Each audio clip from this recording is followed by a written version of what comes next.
Hola chicos, soy Isabela. Lamentablemente mi familia se separó por mi culpa. Tuve que tomar una decisión muy importante. Lo pensé muchísimo y creo que tomé la decisión correcta. Pero todavía no estoy 100% segura. Pónganse en mi lugar cuando escuchen esta historia. ¿Ustedes qué hubieran hecho? Yo sabía que mi mamá y mi papá estaban teniendo problemas. Todo fue a causa de mi madre. No toleraba a mi padre para nada. Le gritaba cada vez que podía. Mi papá es muy tranquilo. Nunca le escuché decir nada malo. Es bueno al extremo de ser ingenuo. Por eso no podía aceptar el comportamiento de mi madre hacia él. Pero podía ver que mi papá amaba mucho a mi mamá a pesar de todo. Un día, mirando el Instagram de mi mamá, vi que alguien que no conocía había puesto like en todas sus fotos. Me pareció muy raro. Yo solo doy like a algunas. La cuenta de ese hombre era privada, así que no podía ver quién era. Mi mamá dejó de trabajar cuando yo nací. Así que su círculo social consistía de sus amigas de la universidad y las madres que conoció en mi escuela. Pero parecía que mi mamá tenía un admirador. Por lo que podía ver en su pequeña foto de perfil, era bastante guapo. Busqué en Google su nombre, pero no apareció nada. No quise preguntarle a mi mamá al respecto, pero tenía curiosidad por saber qué estaba pasando. Cada vez que mi mamá publicaba una foto nueva, comprobaba si el hombre le ponía un like. Él nunca se perdía ni una. Me di cuenta de otra cosa al mirar sus fotos. Ya no publicaba en Instagram las fotos que nos tomamos juntas. Las últimas 15 o 20 fotos eran solo de ella. Un día ya estaba ocupada en la cocina y se me ocurrió un plan. Mi padre aún estaba en el trabajo. El teléfono de mi mamá estaba cargando en la sala. Ella vino a ver algo en su teléfono y luego volvió a la cocina. Cogí el teléfono antes de que la pantalla se bloqueara. Mi corazón latía como loco. Abrí Instagram y miré sus mensajes. Como pensaba, había muchos mensajes entre el hombre y mamá. Los fui mirando todos. La mayoría eran cosas como, hola, ¿cómo estás? Seguí bajando y entonces vi un mensaje del hombre que decía, te extraño. Ella respondió, yo también, pero por favor no escribas cosas como estás aquí. Mi teléfono siempre está a la vista en casa. Me enojé mucho con ella. Entonces revisé el perfil del hombre. Todas sus fotos eran del gimnasio. ¿Sería adicto al gimnasio o entrenador personal? Mamá estaba engañando a mi papá con este tipo. Lloré mucho en mi habitación. Me sentía muy mal por mi padre. Esto era lo peor que ella podía hacerle. Decidí que tenía que hablar con mi madre al respecto. La llamé y le pedí que viniera a mi habitación. Así que ahora nos comunicamos por teléfono en la casa, dijo mientras entraba. Mis ojos estaban hinchados de tanto llorar. Se asustó y preguntó, ¿qué pasa, Isabela? Y empecé a llorar de nuevo. Le conté lo que había visto. Ella no lo negó. Eres lo bastante mayor para entender esto. Nunca amé a tu padre. Nuestras familias nos presionaron para casarnos. Era demasiado joven para decir que no, pero no he tenido ni un segundo de felicidad en este matrimonio, dijo. Entonces deberías haberte divorciado. ¿Por qué seguiste casada? Le pregunté. Porque entonces tú naciste y no quería que crecieras sin un padre, dijo. Por un momento casi sentí que lo que hizo estaba justificado, pero luego pensé en mi padre y me enojé mucho.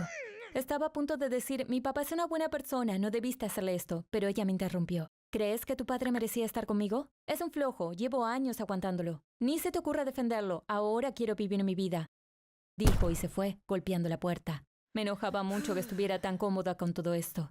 ¿Y ahora qué debería hacer? ¿Iba a formar parte de esta mentira? Al principio me calmé y pensé durante mucho tiempo. Finalmente tomé mi decisión. Mi papá tenía que saber que mi mamá lo engañaba y debía ser yo quien se lo dijera. Les voy a contar rápidamente esta parte porque me duele recordar esta noche. Cuando mi papá llegó a casa, lo llamé a mi habitación y le conté sobre los mensajes y lo que hablé con mi madre. Estaba choqueado, su cara se puso roja, estaba por llorar. Como siempre actuó con calma. Tal vez fue una confusión. Déjame hablar con tu madre, dijo. Volvió rápido. Isabela, tu mamá se fue, dijo muy triste. Me dio una nota que tenía en sus manos. El papel decía, no quiero irme de casa de esta manera, pero aún así estoy muy feliz de haberme ido. Mi mamá sabía que le contaría todo a mi papá cuando lo llamé a mi habitación. Mientras hablábamos, empacó algo de ropa en su maleta y dejó a su marido y a su hija. Pueden imaginar lo que pasó después. Nuestra vida cambió por completo. Mi padre trató de ocultarlo, pero me di cuenta de que la pasaba muy mal. Yo, por otro lado, seguía preguntándome, ¿hice lo correcto contándole? ¿Pero qué más podía hacer? ¿Fingir que no sabía que mi mamá lo estaba engañando? Mi padre debió darse cuenta de lo que me pasaba. Una noche en la cena dijo, Isabela, hiciste lo correcto. Y tu mamá hizo lo correcto al marcharse. Ninguna de ustedes tenía otra opción. Me sentí aliviada cuando dijo eso. Entonces, ¿qué pasa ahora?, pregunté. Él solo sonrió. Vamos a limpiar la mesa, dijo. Sabía lo que quería decir. Seguiríamos con nuestras vidas. De todos modos, no teníamos otra opción. Los días pasaron muy rápido. Me daba cuenta de la ausencia de mi mamá, pero lo raro era que no la extrañaba para nada. Cada vez que pensaba en ella tenía una gran sensación de vacío por dentro. Ella me abandonó. Ahora quiero vivir mi vida, me había dicho. Ella había preferido otra vida y a otra persona antes que a mí. Una noche sucedió algo inesperado. Mi teléfono sonó y era mi mamá. No sabía si debía atender o no. ¿Por qué me llamaba? ¿Se arrepintió de irse? Decidí contestar. Ella se oía muy triste. Isabela, cariño, te extraño mucho. ¿Puedo verte mañana? Hay algo importante de lo que quiero hablarte, dijo. Sentí que también la extrañaba, pero no quería admitirlo. Contesté muy fríamente y le dije, no puedes porque no quiero verte. Y colgué el teléfono. Pero estaba nerviosa. ¿Había hecho lo correcto? ¿Qué sería eso tan importante? ¿Debía contarle a mi papá que mamá había llamado? Me fui a la cama pensando en eso. Estuve muy confundida toda la semana. Me alegré de que mi madre estuviera triste y me echara de menos. Pero si esa era la vida que quería, ¿por qué me extrañaba? No le dije nada a mi padre. Nos acostumbramos a nuestra nueva vida y todo estaba tranquilo. Sabía que él estaba pensando en mi madre todo el tiempo, pero no quería volver a agitar las cosas. Ese sábado me desperté tarde. Era casi al mediodía. Tomé mi teléfono y miré mis mensajes. Había un mensaje de un número que no conocía. No podía creer lo que veía. Decía, Isabel, ayúdame, por favor, ven aquí con tu padre y sálvame. Estoy escribiendo desde el teléfono de otra persona. Voy a borrarlo ahora. Por favor, muéstrale a tu padre la ubicación que envié. Lo leí todo de nuevo, incrédula. Sí, sin duda era mamá. Revisé la ubicación. Estaba a unos 5 kilómetros de nuestra casa. ¿Qué había pasado? ¿De quién íbamos a salvarla? Corrí a ver a mi padre y le mostré el mensaje. Entró en pánico. ¿Vamos a ir?, pregunté. Dijo, ¿qué clase de pregunta es esa? Tenemos que ir y al menos ver lo que le está pasando. Cuando estábamos en el auto, mis manos transpiraban. Estaba asustada, pero al mismo tiempo emocionada de ir a ver a mamá. Tenía mucha curiosidad por ver lo que íbamos a encontrar. Después de conducir un rato, finalmente llegamos allí. Era un edificio alto. Conté los pisos desde el auto, eran 8. ¿Mi mamá estaba en uno de ellos? ¿Cuántos apartamentos había en cada piso? ¿Por qué no había escrito toda la dirección? Tal vez ella no la sabía. Tal vez la trajeron por la fuerza. ¿De quién era el teléfono del que escribió? ¿Dónde estaba el suyo? Le estaba haciendo a mi padre todas esas preguntas. Él asentía y miraba la entrada del edificio con mucha preocupación. Entonces un hombre salió y lo reconocí de inmediato.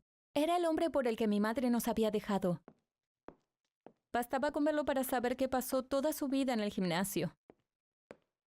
Dije, ¿es él? Y mi padre sabía lo que quería decir. Papá apretaba el volante con tanta fuerza que me preguntaba cómo volveríamos a casa si lo rompiera. Con una voz desesperada dijo, esto no supera, hay que llamar a la policía. La policía llegó pronto. Les dijimos lo que sabíamos. Entraron en el edificio y revisaron cada apartamento uno por uno. Encontraron a mamá en un apartamento del 6º piso. Cuando la sacaron, corrió hacia nosotros de inmediato. Ella estaba feliz y quiso abrazarme. Me dio pena y dejé que me abrazara, pero yo no la abracé. Nos enteramos de todo mientras mi madre hablaba con la policía. El hombre la trajo al apartamento. Ella pensó que él vivía allí, pero descubrió que el apartamento se alquilaba por día. Él estaba casado. Cuando mi madre se enteró, ella quiso irse, pero el hombre no la dejó. Le quitó el teléfono a mi madre. Cerraba la puerta con llave cuando salía. Mi mamá envió el mensaje desde su teléfono mientras él dormía. La policía preguntó, ¿por qué no nos llamó a nosotros en lugar de a su hija? Mi madre murmuró algo, pero no dio una respuesta coherente. Les diré por qué ella no llamó a la policía. Quiso usar esta situación para arreglar las cosas con nosotros. Si hubiera llamado a la policía, la habrían salvado, pero nosotros no nos habríamos enterado. Me contactó a mí porque quería que presenciemos todo y la viéramos como una víctima. Según su plan, al verla así, tendríamos lástima de ella y la perdonaríamos. Si ella había planeado todo esto, entonces realmente quería recuperarnos. ¿Pero hubiera querido volver si ese hombre fuera soltero? Claro que no. Seguiría viviendo con ese hombre como quería. Pero cuando las cosas no salieron a su manera, ella quiso sacar provecho de esta mala situación. Al día siguiente, papá y yo volvimos a nuestra vida tranquila. Unos meses más tarde, mis padres se divorciaron. Obviamente, elegí vivir con mi padre. Mi mamá tiene el derecho legal de verme, pero no tiene agallas para hacerlo. Porque ella puede imaginarse las cosas que le diría y tiene miedo de oírlas. Bueno, eso es todo, chicos. Contarle a mi padre que mi madre lo engañaba cambió mi vida, la de mi madre y mi padre por completo. ¿Qué hubieran hecho ustedes en mi lugar? Por favor, déjenme sus comentarios, quisiera saber qué piensan. Si les gustan las historias como la mía, pueden suscribirse al canal ahora. Adiós. Hola a todos, soy Pilar. Mis padres me desheredaron por mi canal de YouTube. Dijeron, ya no eres nuestra hija, así que ya no puedes vivir más aquí. Básicamente me echaron. ¿Cómo pasó algo así? ¿Qué fue lo que les hizo enfadarse tanto? Les contaré mi historia. Antes que nada, tengo que decirles que mis padres son súper raros. No estoy exagerando. Les daré algunos ejemplos de lo que ellos hacían. Nuestra cocina cerraba a las 8 de la noche. Cerrada literalmente, como si fuera una tienda. A las 8, mi papá cerraba la puerta y se quedaba con la llave. Antes de cerrarla, mi mamá decía, si alguno necesita tomar agua, tienes 5 minutos para ir a buscarla. Eso de cerrar la cocina pasaba todos los días, así que pensé que era normal. Un día estaba en la casa de una amiga para una pijamada. Justo antes de dormirnos, mi amiga dijo, mi mamá nos dejó leche y galletas, vamos a la cocina. Yo me sorprendí y le pregunté inocentemente, ¿tu cocina está abierta tan tarde? A mí no me gustan los videojuegos, así que esta otra regla de nuestra casa era más bien para mi hermano Manuel. No le dejaban jugar a los juegos de Pokémon. ¿Saben por qué? Mis dos padres son muy religiosos. Mi papá leyó en algún lado que los Pokémon evolucionan. Y como todo hombre religioso, él no cree en la evolución. Él pensaba que la evolución de Pokémon respaldaba la teoría de la evolución, así que mi hermano no podía jugar Pokémon. Y debido a las creencias de mi mamá, no podíamos mirar películas de Harry Potter o leer sus libros. Porque ella pensaba que la saga promovía la hechicería. Y como la hechicería es un pecado, teníamos que alejarnos de las películas y los libros de Harry Potter. Esas eran nada más que 2 de las cosas que no podíamos hacer. Y esperen a escuchar cuáles eran los castigos ridículos que muestran lo raros que eran. Una vez, mi hermano olvidó tirar de la cadena después de ir al baño. Cuando mi mamá lo vio, lo llamó. «Vas a quedarte parado ahí mirando tu caca», dijo. Iba una y otra vez para verificar que estuviera mirando. Tuvo que quedarse 40 minutos mirando su caca. Al final, mi mamá gritó desde la cocina, «Descárgala», y él lo hizo. Más tarde, el pobre Manuel me dijo, «No importa hacia dónde mire, veo mi caca por todas partes». En ese entonces me reí, pero viéndolo ahora creo que fue bastante triste. Ahora, uno de los castigos más raros de mi padre. Cuando venía de la escuela con una mala nota, me obligaba a llamar a todos nuestros parientes para contarles, mientras él se quedaba parado a mi lado. Por ejemplo, llamaba a mi abuela y me daba el teléfono. Primero tenía que decir qué materia era y después mi nota. Me decía, discúlpate con tu abuela por ser una desgracia para la familia. Entonces yo pedía disculpas. Creo que eso era más molesto para mi abuela que para mí. Además de los castigos raros, teníamos otros que eran muy duros. Los papás normalmente les dicen a sus hijos, hoy no puedes salir de tu cuarto. Para nosotros era, hoy no puedes bajarte de ese manzano. Así como lo escuchan, teníamos que treparnos al árbol y quedarnos ahí durante horas. Teníamos un manzano en nuestro jardín. A ese era el que debíamos treparnos. Decir malas palabras estaba castigado con el árbol. Cuánto tiempo estábamos en el árbol dependía de cuál había sido el insulto. ¿Saben cuál es la parte triste de todo esto? Cuando creces en un hogar así, piensas que esto es normal. Piensas que estas cosas pasan en todas las casas. Cuando tenía 13 o 14 años, empecé a conocer las vidas familiares de mis amigos y me di cuenta de que la nuestra no era normal para nada. Darme cuenta de esto puso las cosas difíciles entre mis padres y yo.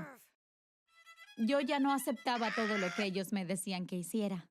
Peleábamos todo el tiempo.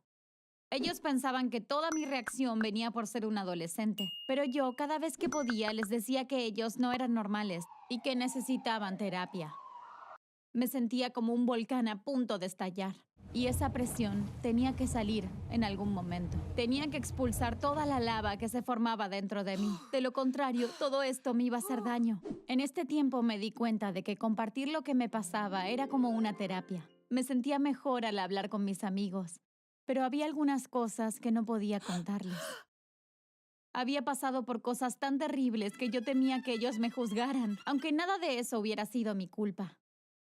La solución estaba justo frente a mí. Decidí crear un canal de YouTube. No iba a mostrar mi cara ni iba a contarle a nadie acerca de mi canal, incluido mi hermano. De esa manera iba a poder compartir todo sin que nadie supiera quién era. ¿Dónde creen que hice mi primer video? Sentada arriba del manzano. Coloqué la cámara del teléfono para mostrar solo las manzanas. Presioné el botón de grabar y empecé a hablar sobre el papel del manzano en mi vida. Entonces dejé salir todo. Lo raro es que no lloré para nada, tan solo hablé. Y subí a mi canal de YouTube el video de 1 hora y media que llamé La chica en el árbol. Esa noche me sentí totalmente relajada y dormí como un bebé. El volcán en mí se había aliviado. A los 10 días, la cantidad de reproducciones de mi video empezó a subir. Recuerdo claramente el primer comentario. ¿De verdad te ha pasado todo esto o lo has inventado todo? Unas horas después, un segundo mensaje decía, por favor, muéstranos tu cara. Seguí subiendo 2 videos por semana. Conseguí más de 1000 suscriptores. Los 7 videos que subí sumaban 9000 reproducciones. Y entonces, mientras yo curaba mis heridas emocionales, pasó algo inesperado. Mi hermano encontró mi canal por casualidad. Me mandó un mensaje de texto.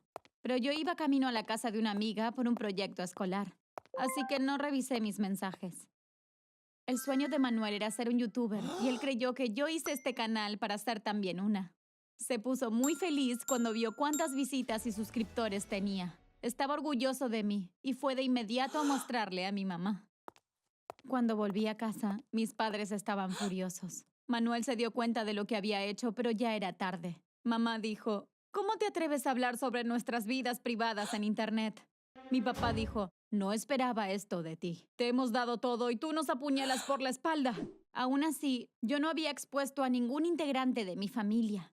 Solo había dicho cosas desde mi perspectiva, sin decir nada malo sobre mi mamá o sobre mi papá.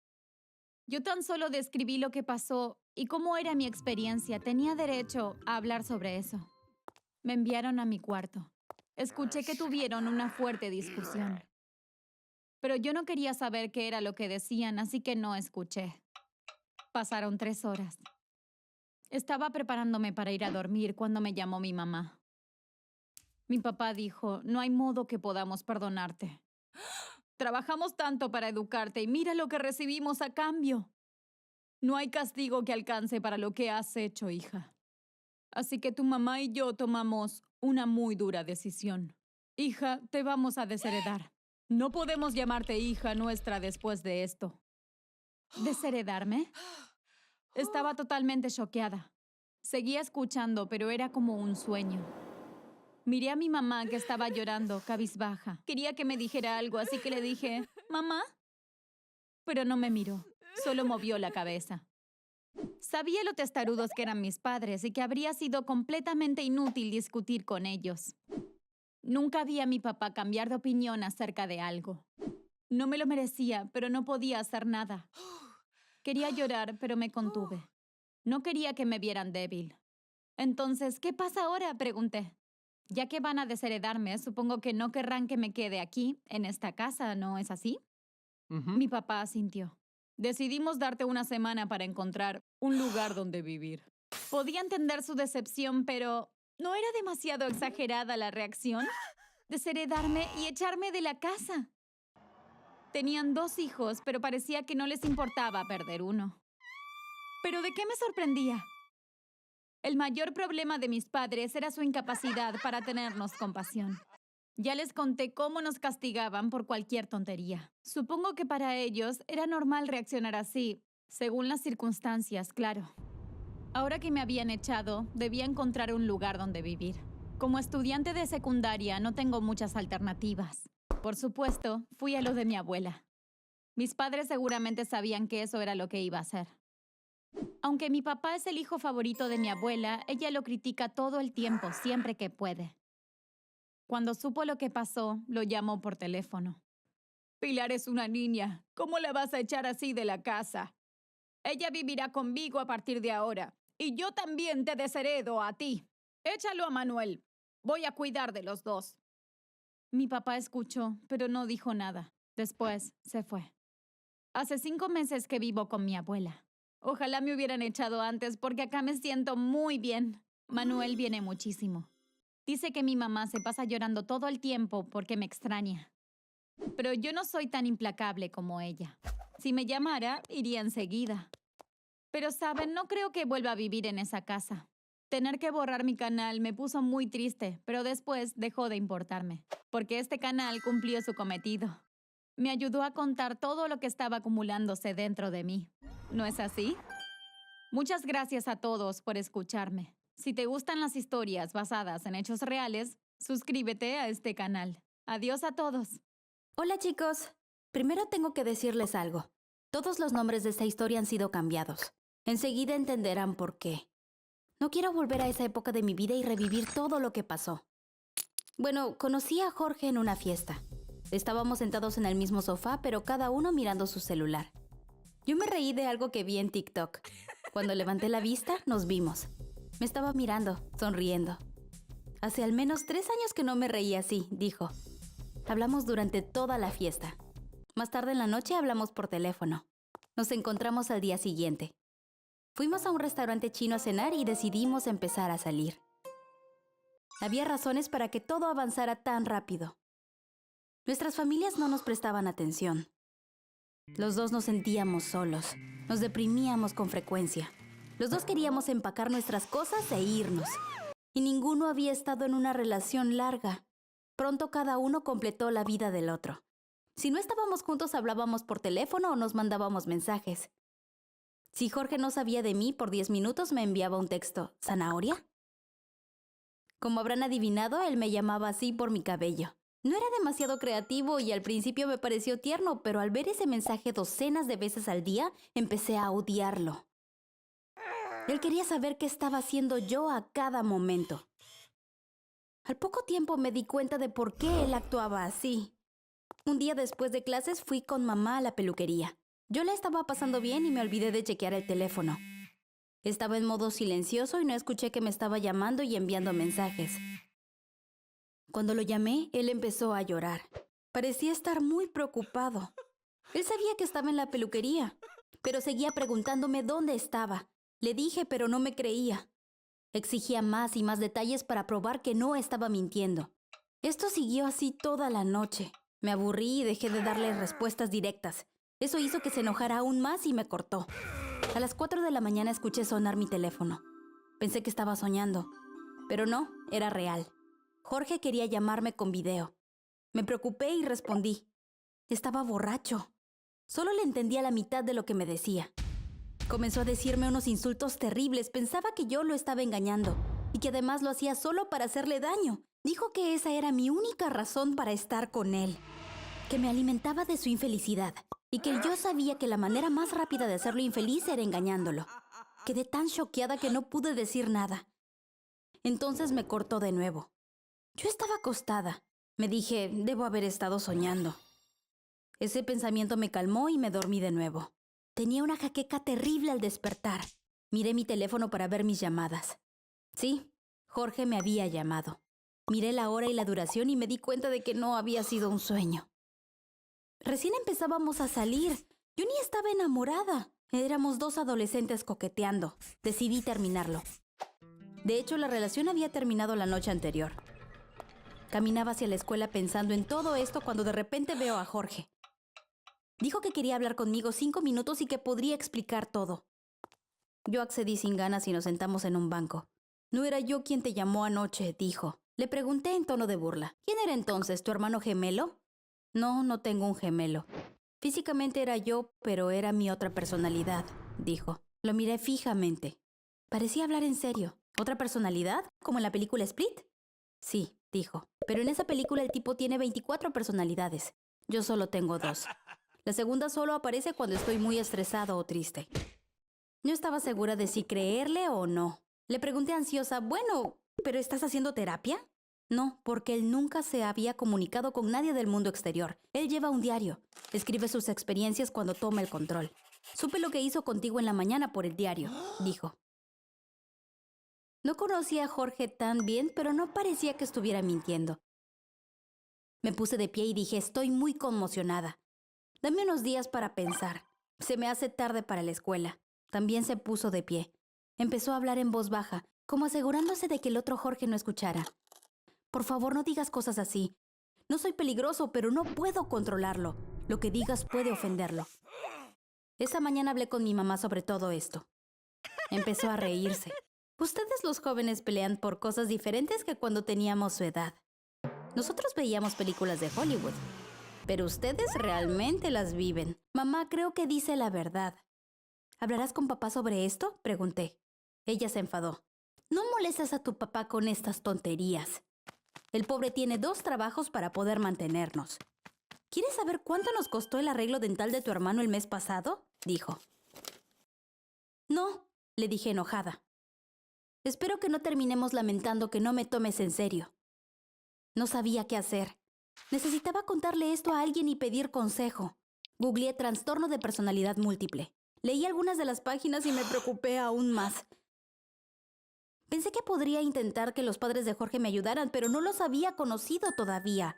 Ni siquiera sabía exactamente dónde vivía. Solo mencionó el vecindario en nuestras conversaciones. ¿Sería buena idea ir a la policía?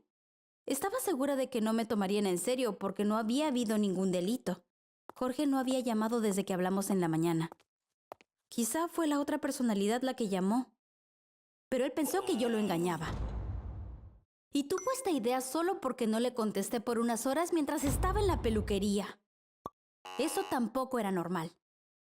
Sí, tenía un novio que estaba mal de la cabeza y no tenía idea de cómo librarme de él.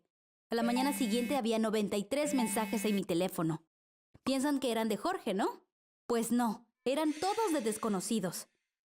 Creo que Jorge entró a internet y posteó que yo lo estaba engañando y publicó mi número. Esos mensajes eran de gente que querían castigar a una infiel. Leí 5 o 6 de los mensajes. Me pareció increíble cómo algunas personas pueden juzgar y acosar a alguien que no conocen. Llegaron algunos mensajes más antes del mediodía. Y después apareció Jorge. Me llamó mientras iba a la tienda. No fui yo quien dio tu teléfono, fue él. Actúa de forma independiente de mí. Yo también tengo miedo de él. Solo aparece cuando estoy realmente triste. Por favor, no me pongas triste. Tenemos que seguir juntos, o si no será terrible para los dos. Estaba muy enfadada. Empecé a llorar. Él todavía seguía hablando, pero yo dejé de escuchar. Solamente arrojé mi teléfono a la calle. Vi cómo un auto le pasó por encima y lo aplastó. Y luego otro. Yo tan solo quería librarme de Jorge. Y el primer paso era deshacerme del teléfono, para que no pudiera encontrarme. Estaba nerviosa de camino a casa. Él podía aparecer de atrás de cualquier esquina. Pero por suerte no pasó nada. Llegué a mi cuarto y me calmé. Ahora él ya no podía llamarme. Y si se apareciera en la calle, iba a gritar para que me ayuden. Iba a ir a la policía si hacía falta. Sí, lo correcto era terminar esta relación de una vez por todas. Estaba lista para luchar hasta lograrlo. Al día no pasó nada. Y tampoco al siguiente. Ni el día después. Yo todavía sentía que algo malo iba a pasar, pero todo parecía en orden. Así que empecé a relajarme. Creo que mi novio psicópata ahora era mi exnovio psicópata. El domingo estaba mirando YouTube cuando mi mamá vino a mi cuarto en pánico. Mi hermano había ido al básquet más temprano. A esta hora ya debía estar de regreso. No atendía su teléfono. Mi mamá llamó al entrenador. Le dijo que se fue con todos cuando terminó la práctica. Juan tenía solo 9 años. La cancha de básquet estaba muy cerca de nuestra casa, así que venía solo. Mientras mi mamá pensaba qué hacer, había resurgido mi mal presentimiento. ¿Podría Jorge haber hecho algo tan loco? Sí, era posible. ¿Debía contarle esa posibilidad a mi mamá? Después de pensarlo, finalmente decidí hacerlo. Se asustó aún más y llamó a mi padre. Papá salió del trabajo y vino directo a casa. Mi mamá decidió salir a buscar a Juan en el camino antes de llamar a la policía. Su teléfono sonó cuando estaba saliendo. Era mi hermano. Respondió muy nerviosa. «Juan, ¿dónde estás?», preguntó. Sus ojos se abrieron grandes, sus hombros cayeron. «Quiere hablar contigo», dijo, y me dio el teléfono. ¿Conmigo? ¿Quién es? Tomé el teléfono. «Pamela, soy Jorge». Sin darme cuenta dije, «¿Cuál Jorge?» «Pamela, mi hermosa zanahoria, en verdad hay un solo Jorge. Sé que te asusté mucho. Te he mentido. No tengo una segunda personalidad. Pensé que me aceptarías de vuelta si te asustaba. Te amo muchísimo. Perdóname. Juan está conmigo, pero está perfectamente bien. Era la única forma de que me escucharas». Mi cabeza daba vueltas. ¿Secuestró a Juan para reconciliarse conmigo? ¿Iba a hacerle daño? «Jorge, ¿dónde estás? Deja ir a Juan, es un niño». «Está bien, me encontraré contigo. Puedes llamarme del teléfono de Juan. Nos comunicaremos así.